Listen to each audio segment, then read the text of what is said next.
एसटीची दुरवस्था काय झाली आहे हे दाखवणारे परिवहन मंत्री प्रताप सरनाईक यांच्या ठाणे जिल्ह्यातच एसटीची काय अवस्था झाली आहे हे सांगणारी आता ही बातमी आपण पाहणार आहोत। शहापूर तालुक्यातील रस्त्यावर एसटी विभागाची एक भंगार बस रस्त्यावरून भरधाव वेगाने धावत असल्याचं समोर आलंय।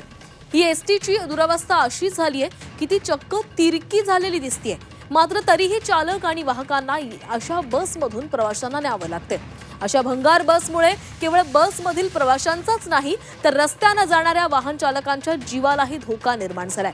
कधी काळी शहापूर एसटी आगारातून लांब पल्ल्यांच्या बस चालवल्या जायच्या, मात्र आता या आगाराला अवकळा आले असून सर्वच बसेस भंगार झालेल्या आहेत। बस रस्त्यात ब्रेकडाऊन होण्याच्या घटना वाढू लागलेल्या आहेत, त्याचा मोठा फटका प्रवाशांनाही बसतोय। शहापूर बस स्थानकाची इमारतही मोडकळीस आलेली आहे।